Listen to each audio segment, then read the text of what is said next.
Saya nggak ketemu, belum ketemu saya juga. Belum ketemu. Belum. Mau sih mau ketemu gitu dong? Mau. Apa yang mau disampaikan?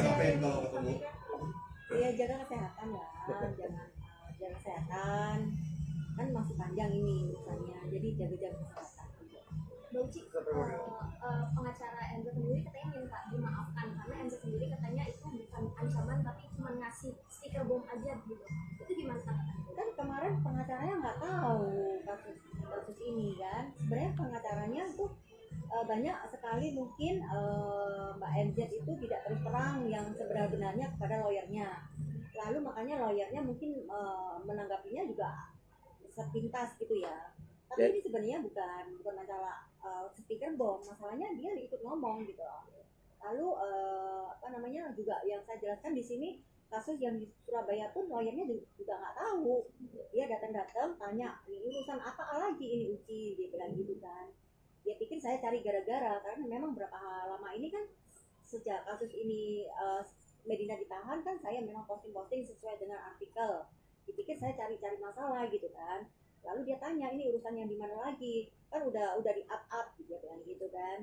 Terus ibu polwan yang menyidiknya bilang bukan bapak, lo ini urusan di mana lagi, ini dari Surabaya. Baru tahu itu kalau ada urusan tas itu juga.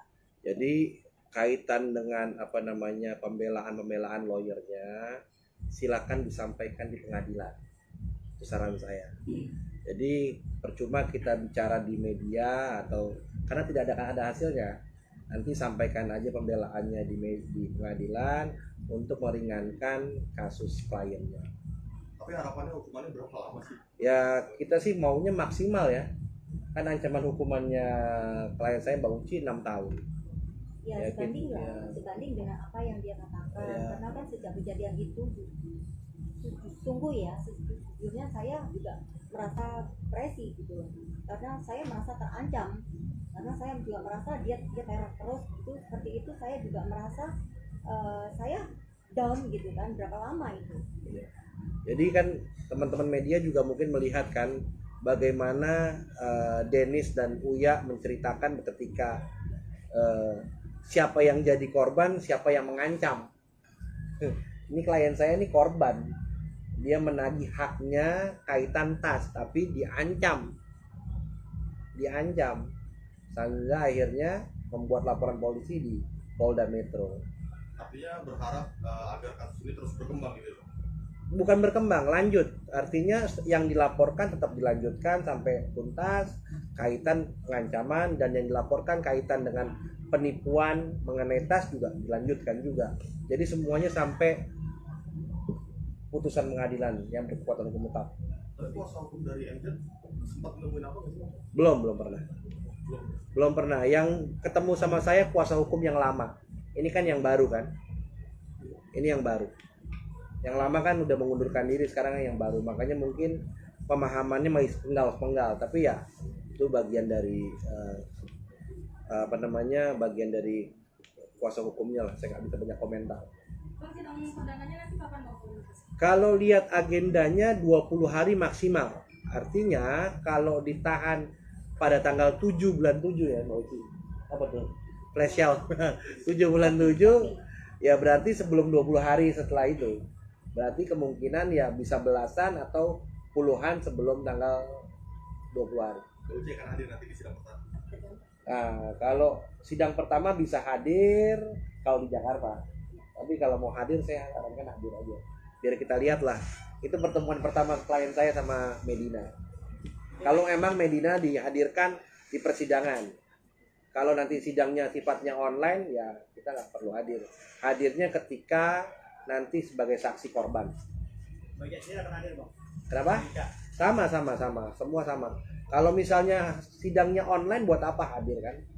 Kan hanya mendengarkan dakwaan.